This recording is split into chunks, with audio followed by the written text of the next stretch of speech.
We live in a world that urges us to listen to our feelings. From self-help gurus to pop culture, the message is constant. Embrace your emotions, express them, never ignore them. Yet here you are, feeling trapped by those very emotions. Anxiety grips your chest. Anger burns like fire in your veins. Sorrow hangs like a cloud over your days. You've done everything to feel your way out, journaling, venting, crying. But the chains only feel heavier. What if, in a counterintuitive twist, the key to freedom is not to indulge your feelings, but to ignore them? What if the path to inner liberty lies in turning your back on the tempest within? Ignoring your feelings can set you free. It sounds like heresy against modern psychology. After all, aren't we told that bottling up emotions leads to breakdowns? Yes, in many cases, suppressing feelings can be harmful, like a shaken bottle of soda waiting to explode. But this is not a call to bottle up everything. It's a call to recognize a deeper truth. Your feelings are not you. They are but weather passing through your mind's sky. And if you stop chasing every cloud, you might just notice the clear sky above it. In the dark and mysterious corridors of ancient philosophy and cutting-edge science, there are clues that strategically ignoring certain feelings can indeed make you freer. Stay with me on this journey through darkness. We'll delve into how ancient Stoic philosophers learned to still the storms of the heart, how modern neuroscience explains the battle between emotion and reason, and how even recent scientific studies are uncovering the surprising benefits of refusing to give every feeling the spotlight. By the end, you might see that what you've been running from isn't a monster to fight, but a phantom that loses its power when you stop heeding its whispers. The prison of emotional turmoil. Emotions can feel like a prison. Think of the last time you were blinded by rage or paralyzed by fear. In those moments, you weren't acting freely. You were a hostage to a surge of feeling. Anger, for instance, is called a temporary madness by the Stoic philosopher Seneca. Devoid of self-control, deaf to reason, like a falling rock which breaks itself to pieces on the very thing it crushes, he wrote of anger's destructive power. When fury takes over, it can drive us to say cruel words or make reckless decisions we later regret. Likewise, overwhelming fear can freeze us from taking action, and crippling sadness can drain our will to engage with life. In these states, we become puppets, yanked around by the strings of emotion. The truth is, as long as our feelings pull the strings, true freedom remains out of reach. The ancient Stoics understood this well. They saw most intense emotions, which they called passions, as disturbances in the mind, born from faulty perceptions. The Stoic sage sought a state called apatheia, meaning freedom from passion or equanimity. Not a life without feeling altogether, but a life where feelings no longer dictate one's actions or torment the soul. To the Stoics, passions like anger, fear, and obsessive desire are like misleading mirages, powerful, yes, but ultimately based on false judgments about what is good or bad. If you can correct those judgments, the mirage fades, and the turbulent feelings lose their grip. The Stoic teacher Epictetus put it bluntly, "No man is free who is not master of himself. Freedom isn't about doing whatever you want in the outer world. It's about mastery of your inner world." If your feelings boss you around, making you lash out in anger, cower in fear, or wallow in despair, you are not your own master. You're a slave to impulses. Epictetus urged us to take the reins of our own mind. to not hand over control to every emotional whim. This means sometimes saying no to your feelings, ignoring the siren song of a destructive impulse, in order to stay true to your deeper values and reason. Ironically, modern psychology often tells us the opposite. Don't ignore your feelings, or they'll come back stronger. We hear that avoiding emotions only causes them to fester in the unconscious. There is truth in that. Denial can be dangerous if we refuse to ever face what we feel. But what we're exploring here isn't denial.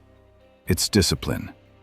It's the ability to recognize a feeling and then choose not to indulge it.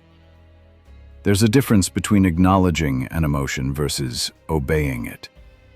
The prison of emotional turmoil is built not by having feelings, that's human and inevitable, but by submitting to them unquestioningly. If you can learn when and how to ignore the misleading signals of certain emotions, you start to crack those prison bars.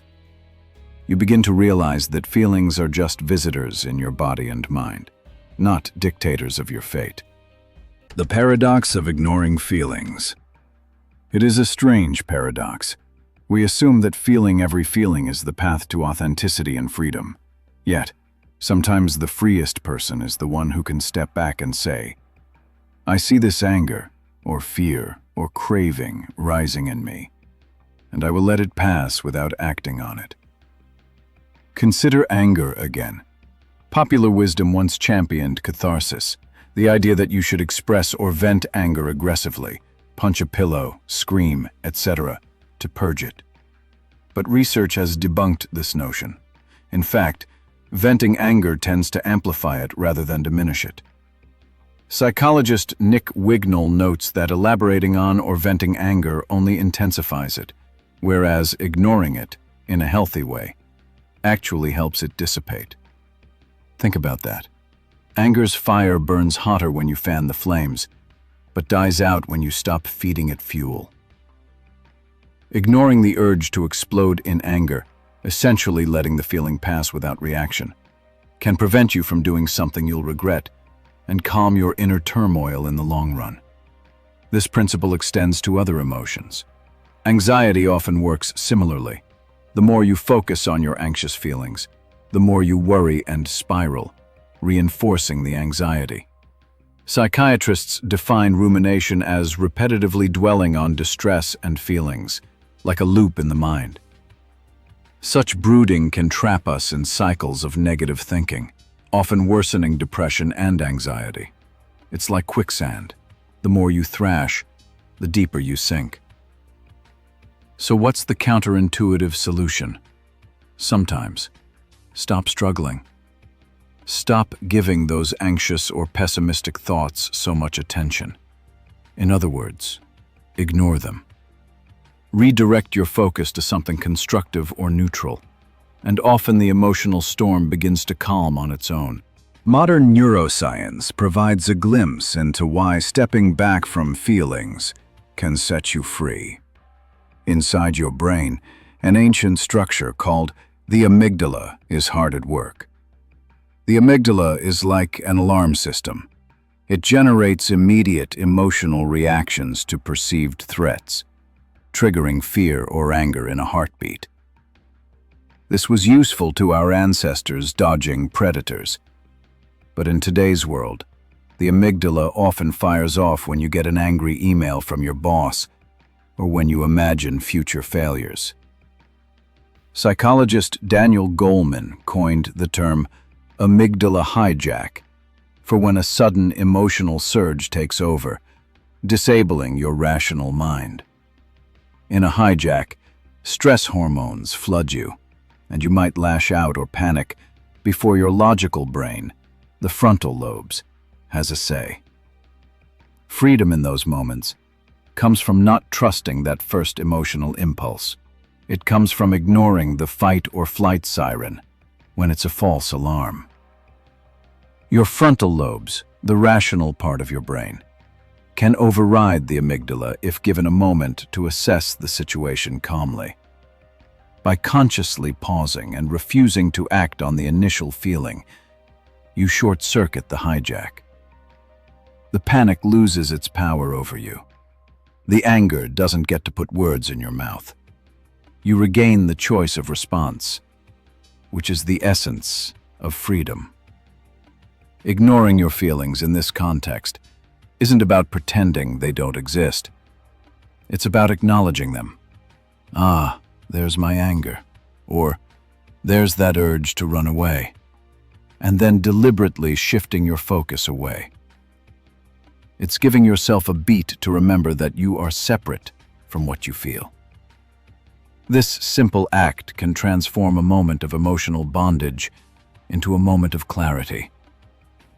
As the Healthline Medical Review on Emotional Hijacks notes, by naming the feeling and reminding yourself it's an automatic reaction, not necessarily a wise one, you can begin to deactivate the emotional alarm and engage your rational brain. In that space, calm returns, and with calm comes freedom. The freedom to decide your fate, instead of letting feelings decide it for you. Stoic wisdom, mastering the self. Let's turn back time for deeper insight, nearly 2,000 years to the age of Stoic philosophers. How did they manage their feelings and attain freedom from them? The Stoics didn't advocate to literally feel nothing. They were not robots, and they acknowledged that initial flashes of emotion, what they called first movements, are natural and unavoidable. If a loud crash happens, you'll jump. If you're insulted, you'll feel a sting. That's life. But what happens next is up to our judgment. As Marcus Aurelius, the philosopher-emperor, wrote, "If something external causes you distress, it's not the thing itself, but your judgment about it. And you have the power to wipe that judgment out at any moment." In other words, erase the judgment, and the feeling often fades. If you ignore the story your mind is spinning, "This is terrible, how dare they, I can't stand it," the anger or hurt has no fuel and often dissipates. Stoics practiced a form of cognitive reframing long before therapy gave it a name.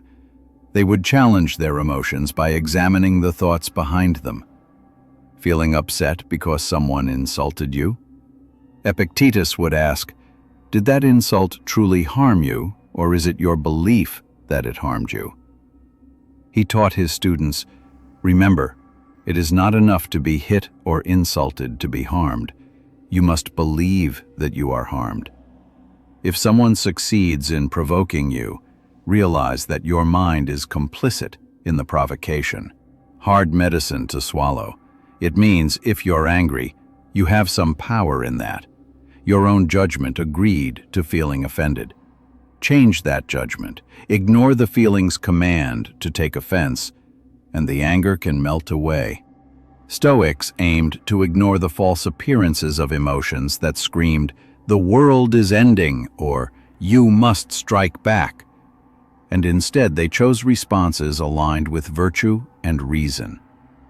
By doing so consistently, they achieved a steady tranquility, a freedom from the emotional roller coaster.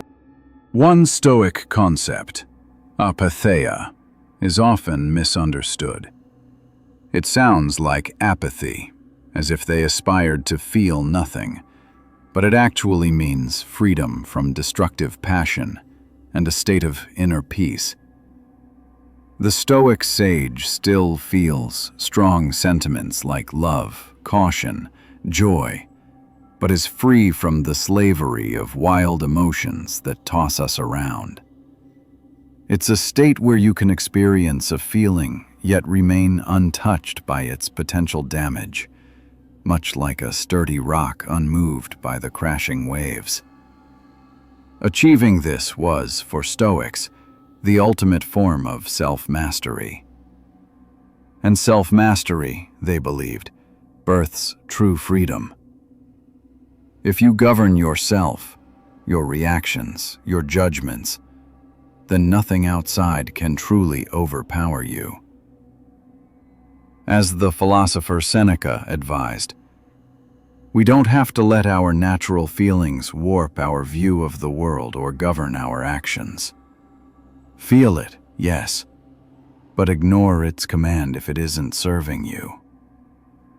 This might sound ominous, living life untouched by emotions' sway, like becoming a cold statue. But it's not about banishing joy or love or becoming indifferent to life's beauty. It's about not being enslaved by the extreme and toxic emotions that lead us to ruin. The Stoics cherished good feelings, what they called euphtheia, like rational joy, caution, and love, which come when you live in accordance with wisdom and virtue. These are calm and controlled feelings, not the kind that throw you off balance. By ignoring the false alarms of harmful emotions, you make room for stable, genuine happiness. Picture it like clearing weeds so that healthier plants can grow. When fear, rage, or despair no longer occupy your mind's garden, contentment and clarity have space to flourish. The real-world power of letting go. The idea of ignoring your feelings isn't just ancient wisdom or brain science. It has very real, practical benefits demonstrated in everyday life. Consider aggression and violence. How many times have we seen lives destroyed because someone acted on anger in the heat of the moment? A harsh word that ended a friendship, a reckless punch that led to tragedy. In hindsight, we say, if only they had paused, if only they hadn't let anger win. There is strength in that pause, in letting the urge pass. Entire anger management programs are built on this principle. Feel the anger, but don't feed it. Walk away. Count to 10. Breathe. In effect, ignore its demand that you lash out. By doing so, you break the chain of stimulus and response, and you transform into an actor making choices, not a reactor driven by fury. Which version of that person is more free? The one who must scream because anger dictates it, or the one who chooses not to? The answer is clear, and it's backed by psychology. Studies have found that when we practice emotional regulation, for example by reappraising a situation or diverting attention, we often fare better than if we explode or ruminate. In fact, you can teach yourself this skill. Some therapists encourage a method called urge surfing for anxiety or cravings. You ride out the wave of a feeling without giving in, knowing it will crest and fall on its own. The freedom that comes from this is profound. You realize the feeling didn't control you. You endured it, and it passed. You remain intact and in charge. An important clarification. Ignoring your feelings doesn't mean ignorance of your feelings. It doesn't mean never reflect on them. In fact, to ignore effectively, you first must observe and understand them. Stoics and psychologists alike emphasize self-awareness. Know thyself, know your triggers, your patterns. This allows you to differentiate between feelings that deserve attention and those that are misleading echoes of old habits or fears. For example, feeling nervous before a big presentation is natural.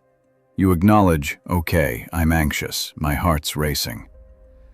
But if you interpret that as, I must be in danger, I should run away, you'd be giving the feeling too much credit. Instead, a free person might think, this anxiety is just my body's way of preparing. I'll ignore the doom and gloom thoughts and focus on doing my best. By not indulging the anxious fantasies of failure, they perform calmly and often excel. The anxiety was not a helpful guide. Ignoring its pessimistic message proved far better. And now here's something truly fascinating. Cutting-edge research suggests that the old warning, don't suppress your thoughts or they'll rebound stronger, might not always hold true. A 2023 study of the University of Cambridge trained volunteers to suppress negative thoughts, essentially teaching them to intentionally ignore distressing imaginings. The result? The troubling thoughts became less vivid and less anxiety-inducing, and the participants' mental health improved. Even months later, those who practiced this ignoring technique had less depression and anxiety than before. This flies in the face of the classic narrative that suppressing or avoiding thoughts always makes things worse. In fact, when done properly, actively dismissing negative thoughts robbed them of their power. One participant even taught the method to her family after feeling how much it helped her cope with pandemic-related worries. The lead researcher, Professor Michael Anderson, noted that what they found runs counter to the accepted narrative, that it could be beneficial to actively suppress our fearful thoughts.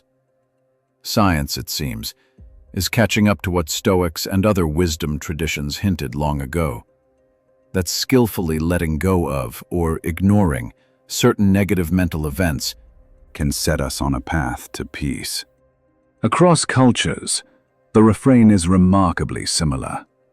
In Buddhism, it's taught that attachment to feelings, craving the pleasant, clinging to or wrestling with the unpleasant, is the root of suffering. The Buddha's insight was that to be free of suffering, one must let go of these attachments. In plain terms, if an emotion arises, you observe it and let it pass, instead of grabbing onto it. Attachment is the root of suffering, the scriptures say. And the inverse is our key, non-attachment, which we might call a form of ignoring the pull of feelings, is the root of liberation. When you stop attaching a big story to the tinges of fear or sadness in you, those feelings lose their fangs. Suffering becomes optional. What remains is a calm understanding. Yes, I feel pain or disappointment, but I do not become it. I let it flow through. This isn't just philosophy. It's a lived experience you can observe in anyone who practices mindfulness or meditation. They learn to watch emotions like passing clouds. The clouds come and go, but the sky, their core self, stays vast and untouched. Conclusion. Ignoring your feelings, it's a provocative phrase, almost forbidden in an age of emotional openness. But what we truly mean is liberating yourself from the tyranny of disruptive emotions. It's about recognizing that not every feeling is an oracle of truth. Some are deceivers, chains in disguise. By daring to ignore the ones that mislead or imprison you, you don't become an unfeeling monster. You become the master of your fate. You cultivate the power to decide which feelings guide you and which you leave behind in the shadows. Imagine the freedom of not having your day derailed by a snide comment because you choose not to take offense. Imagine making decisions based on your principles and values, not on fleeting moods. Choosing honesty, even when anxiety urges you to lie. Choosing patience, even when anger screams at you to fight. This is the dark and empowering truth. When you stop obeying every emotion, you start reclaiming your life. The Stoics knew it. The sages and monks knew it. And now science is beginning to know it. There is a quiet, mysterious strength in you. Call it reason, call it soul, call it your higher self, that waits for you to let it lead, once the noisy emotions are tuned out. Yes, feelings will continue to knock on the door of your mind every day. Some polite, some like roaring beasts. Freedom doesn't mean not hearing them. It means not letting them move in and take over the house. You acknowledge their knock and decide for yourself whether to answer. And often, you'll find that when you don't answer, they eventually leave on their own. In that sacred space of not reacting, you experience true agency and peace. You realize you are holding the key to your chains all along. Ignoring your feelings can set you free, because in the silence that remains, you finally hear the voice that truly matters. Your own. Free. At last.